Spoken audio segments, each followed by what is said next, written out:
Bienvenue à Ombre silencieuse. Lave mon linge et prépare le petit déjeuner. Ma sœur aboya ces mots du haut des escaliers, comme si elle était chez elle. Sauf que non. C'était moi. Je m'appelle Riley Carson. J'ai 29 ans.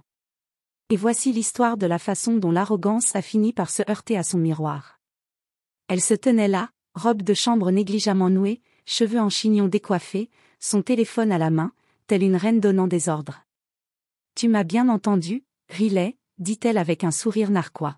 « C'est la moindre des choses, vu que je veille sur la maison pendant que tu joues les chefs au boulot. » Le rire qui faillit m'échapper aurait tout trahi, car ce qu'elle ignorait, ce que personne dans la famille ne savait, c'est que j'avais déjà décidé que ce serait sa dernière semaine ici.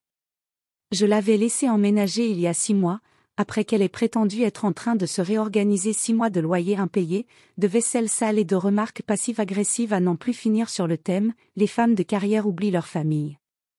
Je me suis tournée lentement, j'ai croisé son regard et j'ai dit d'un ton égal « Si tu veux déjeuner, Olivia, il y a des céréales. Tu peux te débrouiller. » Elle a ricané. « Waouh, quelle attitude ! Si tu n'étais pas célibataire, tu comprendrais peut-être. » Cette remarque m'a blessée, non pas parce qu'elle était vraie, mais parce qu'elle ressemblait trait pour trait à maman, celle qu'il avait toujours idéalisée. Avant que je puisse répondre, mon téléphone a vibré. Un message de papa, dîner de famille ce soir. Sois là. Pas d'excuses. J'ai soupiré. Les dîners de famille chez papa signifiaient toujours la même chose. Olivia a orchestré mon silence. Très bien, ai-je dit. Je serai là. Olivia a souri. Parfait. Je dirai à papa comment tu t'es comporté. Peut-être qu'il te remettra les idées en place. Je lui ai rendu son sourire, calme et sereine, sachant ce qu'elle ignorait. Ce soir, elle serait à son tour d'avoir perdu son arrogance. Le soir venu, le ciel avait cette lueur orange intense qui évoquait plus un avertissement qu'une douce chaleur. Olivia passa l'après-midi à parader dans la maison, vêtue d'un de mes peignoirs en soie, fredonnant à tue-tête et faisant semblant de nettoyer. Je ne dis pas un mot. Je voulais préserver son arrogance, cela rendrait la suite d'autant plus douloureuse. À 18h, nous sommes allés en voiture chez mon père. Il n'habitait qu'à 15 minutes, mais le silence dans la voiture semblait interminable. Elle faisait défiler son téléphone, esquissant parfois un sourire en coin. « Juste pour que tu le saches, papa est de mon côté », dit-elle d'un ton désinvolte. « À propos de quoi ?» demandai-je. « À propos de ton égoïsme. Tu ne viens pas assez souvent. Tu ne participes pas assez. Tu crois que l'argent remplace la famille ?» Ce mot argent, elle le cracha comme du poison. Et pourtant, chaque chèque de loyer qu'elle avait refusé de payer provenait du même portefeuille qu'elle raillait. À notre arrivée, papa était déjà sur le perron, les bras croisés. « Vous avez pris votre temps », dit-il en adressant à Olivia un sourire chaleureux avant de me jeter à peine un regard. À l'intérieur, la table était déjà mise, la vieille vaisselle de maman, des bougies, le rituel habituel des réunions familiales. Olivia s'est laissée tomber sur sa chaise à côté de papa, comme sur un trône qu'elle avait mérité. Alors, papa commença, « Ta sœur me dit que tu es distante, Riley. Que tu as oublié d'où tu viens. » J'ai esquissé un sourire crispé. « Elle t'a aussi dit qu'elle n'a pas payé son loyer depuis 6 mois ?» Le visage d'Olivia s'est figé. Waouh! Parler d'argent en famille. Typique. Papa a froncé les sourcils. Tu es sa sœur. Tu pourrais l'aider. La famille, ce n'est pas une question de compte. J'ai soigneusement posé ma serviette sur mes genoux. Tu as raison, papa. La famille, ce n'est pas une question de compte. C'est une question d'honnêteté. Et voilà, le piège était tendu, car ce soir, l'honnêteté allait faire voler en éclats leur petite alliance. Le dîner commença dans le calme, comme un orage avant l'éclair. Olivia comblait le silence de son monologue habituel, des histoires sur ses potentiels contrats de mannequin, des lamentations sur son propriétaire difficile, sur moi, et des piques incessantes déguisées en blagues. Papa riait doucement, me jetant des coups d'œil de temps à autre, comme s'il hésitait entre me gronder et la plaindre. « Alors, Riley » dit Olivia d'une voix douce en coupant un rôti, comment va ta petite entreprise? On fait toujours semblant d'être une co. Je souris. On la gère toujours. On vient de signer un contrat avec un client de Seattle. Un petit contrat, environ 200 000 $. Sa fourchette tinta sur l'assiette. Papa haussa un sourcil. 200 quoi? 1000, dis-je calmement en buvant une gorgée d'eau. Ça a été un bon trimestre. Olivia cligna rapidement des yeux. Oh, waouh! Tant mieux pour toi. Mais sa voix se brisa légèrement, une pointe d'envie transparaissant dans son sarcasme. Papa hocha la tête d'un air approbateur. C'est impressionnant, Riley. Je ne savais pas que ton entreprise avait autant grandi. Je sais, dis-je doucement. Personne ne l'a fait. Pas même ma sœur qui vit à mes crochets. Elle tourna brusquement la tête vers moi. Pardon? Je me tournai vers papa. T'a-t-elle dit qu'elle logeait chez moi? Que je payais ses factures de carte de crédit parce qu'elle les avait dépensées sans compter pour des marques qui n'existaient même pas? Olivia pâlit. C'est un mensonge. Je sortis mon téléphone et le posai sur la table, ouvert sur l'application bancaire. Chaque virement était intitulé « Loyer, Olivia ». Le sourire de papa s'effaça. Tu m'as dit que tu la remboursais. Je comptais le faire, cria-t-elle. Elle a dit que ce n'était pas grave. Non, dis-je d'une voix calme. J'ai dit que je t'aiderais jusqu'à ce que tu te débrouilles. C'était il y a 6 mois. Tu n'as appris qu'à te tenir debout sur mes épaules. L'atmosphère devint pesante. Papa se rassit, silencieux. Les lèvres d'Olivia tremblèrent, son jeu se brisant enfin. La vérité était enfin plus forte que sa voix. Et je n'avais pas fini. Le silence qui suivit fut presque satisfaisant. Presque. Papa se pencha en avant, les coudes sur la table, la voix basse. Olivia, c'est vrai, balbutia-t-elle, les yeux passant de l'un à l'autre. Elle exagère. Tu sais comment est Riley, dramatique, autoritaire. Je ris doucement. Si être responsable fait de moi une personne autoritaire, alors d'accord.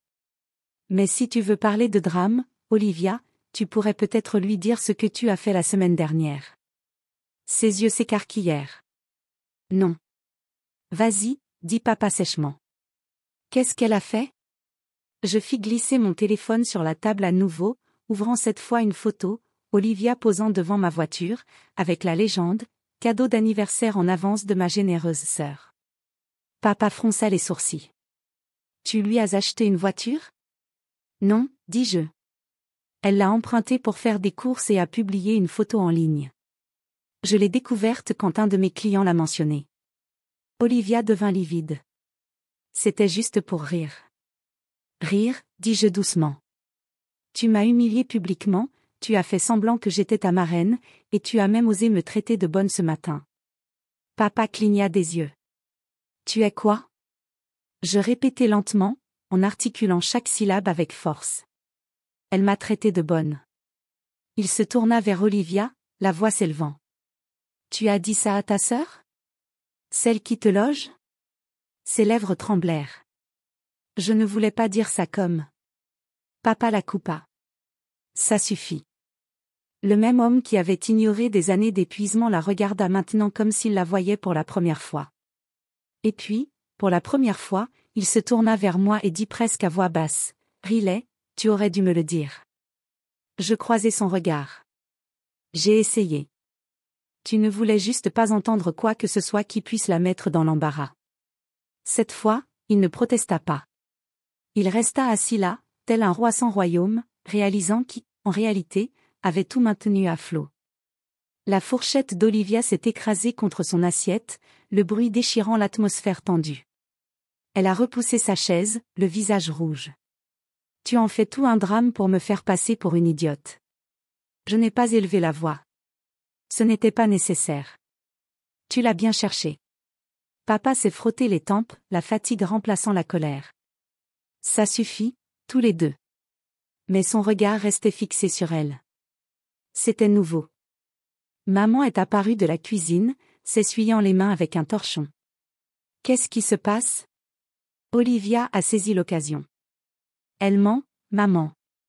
Elle essaie de me faire honte devant tout le monde. Je me suis tournée vers maman. Tu veux une preuve? J'ai rouvert les reçus de paiement, j'ai fait défiler jusqu'au dernier, chaque mois, $1 200 directement sur son compte. Tu veux que je te montre où est passé cet argent? Sac de marque, séjour au spa, un voyage à Miami? Elle t'a dit que je l'avais payé comme prime. La mâchoire de maman s'est crispée. C'est vrai, Olivia? La voix d'Olivia se brisa. Elle a dit que je pouvais. Ça ne la dérangeait pas. Ça ne me dérangeait pas de l'aider. Je l'interrompis. Mais tu as confondu générosité et servitude. Papa repoussa sa chaise et se leva lentement. Je crois que tu dois des excuses à ta sœur. Ces mots résonnèrent comme un coup de tonnerre. Olivia se figea, sa défiance habituelle laissant place à l'incrédulité. Tu prends son parti? Le parti de maman. Il ne prend pas parti. Il reconnaît la vérité. Les yeux d'Olivia se remplirent de larmes. Alors, c'est moi la méchante maintenant. Non, dis-je doucement. Tu viens d'écrire ta propre fin.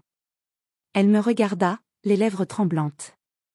Qu'est-ce que tu veux que je fasse, Riley? Je soutins son regard, ferme. Commence à faire tes valises dès qu'on rentre. Tu as une semaine. Papa se rassit lentement. Elle est sérieuse, Olivia. J'acquiesçai, la voix toujours aussi calme. Ce n'est pas de la vengeance. C'est juste le loyer à payer et la réalité qui finissent par avoir raison de toi.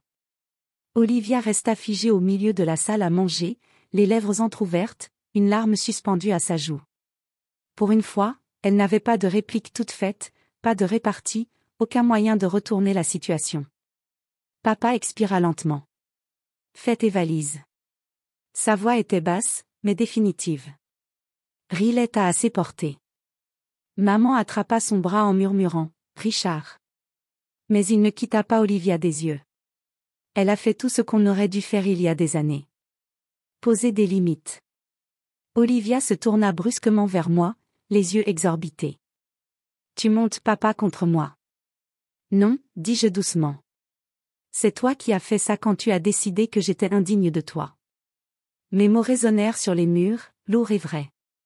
Pendant des années, elle avait vécu de mes efforts, persuadée de les mériter. À présent, la réalité des conséquences la rattrapait, et j'en étais la cible. Elle sortit en trombe, claquant la porte si fort que les cadres photos tremblèrent. La maison retomba dans le silence, le cliquetis des couverts, le bourdonnement du réfrigérateur, le léger tic-tac de l'horloge de la salle à manger, des bruits ordinaires qui, soudain, me procuraient un soulagement. Maman s'assit, les yeux brillants. Riley, tu pourrais peut-être la laisser rester jusqu'à... Non, maman, l'interrompis-je doucement. À chaque fois que je cède, elle me brise un peu plus. J'en ai fini d'appeler ça de l'amour. Papa hocha lentement la tête. Elle finira par comprendre, ou pas. Mais ce n'est plus ton problème. Pour la première fois depuis des années, le poids qui pesait sur ma poitrine se dissipa. Je pris mon sac à main et jetai un coup d'œil vers la porte. Je rentre. J'ai une longue semaine devant moi. Réunion du conseil d'administration demain. La voix de maman tremblait. Tu as changé. Je la regardais avec un calme qu'elle ne reconnaissait pas. Non, maman. J'ai juste arrêté de m'excuser d'être encore en vie. Dehors, l'air nocturne était plus froid, mais ma colonne vertébrale était chaude, droite, vivante. La semaine qui suivit fut calme, trop calme pour Olivia. Lundi matin, je la trouvai à mi-chemin de ses valises, marmonnant entre ses dents à propos des ingrats et de la trahison familiale. Elle ne me regarda pas quand je passais près d'elle. Je n'insistais pas. Le silence était devenu ma nouvelle force. Mercredi, elle publia une de ces histoires énigmatiques sur les réseaux sociaux. Quand les gens vous montrent qui ils sont, croyez-les. Les fausses sœurs existent aussi. Je ne bronchais même pas, car mon téléphone était déjà saturé de messages de félicitations pour le nouveau partenariat de mon entreprise, celui-là même qu'Olivia avait un jour qualifié de simulacre. Vendredi après-midi, papa appela. Sa voix était plus douce cette fois. Elle part ce soir. Sois indulgente, d'accord? Indulgente ne signifie pas avoir accès à tout, dis-je doucement. Elle aura les deux quand elle apprendra le respect, soupira Théil. Tu ressembles à ta grand-mère. Bien, répondis-je. Elle n'a jamais élevé de mendiant. Ce soir-là, Olivia traîna sa valise dans le couloir et s'arrêta devant la porte d'entrée. Papa dit que tu regretteras d'avoir repoussé ta famille, dit-elle d'une voix tremblante. J'ai croisé son regard. Non, Olivia. C'est moi qui regrette de m'avoir laissé rabaisser par ma famille. Un instant, elle parut presque humaine à nouveau, perdue, petite, sans défense. Puis elle se retourna et sortit dans le froid, les phares des voitures l'éclairant avant qu'elle ne disparaisse au bout de la rue. Quand la porte claqua, je m'assis sur le canapé et expirai, réalisant combien de temps j'avais vécu avec le bruit d'une autre résonnant en moi. La paix m'était étrangère, mais elle était belle. J'envoyai un dernier texto à papa, elle est partie et je vais bien. Il répondit quelques minutes plus tard, fier de toi. Ce n'était pas une victoire. C'était l'équilibre. Et l'équilibre était plus précieux que la vengeance. Un mois plus tard, les fêtes arrivèrent, pour la première fois de ma vie d'adulte, l'atmosphère était légère. L'appartement était silencieux, hormis le doux jazz, les bougies à la cannelle et le rythme paisible de la vie. Maman appela ce matin-là. Olivia veut rentrer à la maison pour Noël, commença-t-elle prudemment. Je souris intérieurement. Elle a déjà une maison, maman. Peut-être qu'elle s'y retrouvera. Ce silence en disait long. Plus tard dans la soirée, j'organisai un petit dîner pour mes amis les plus proches et ma mentor, Naomi.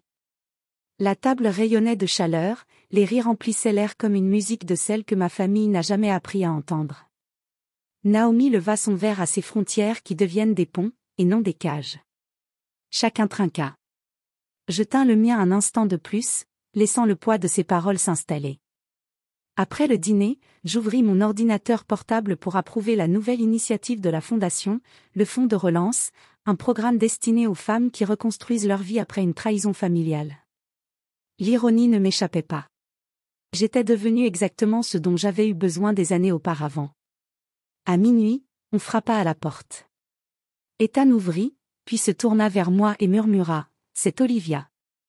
Elle était là, emmitouflée dans un manteau trop fin pour l'hiver, les yeux rouges mais sans colère.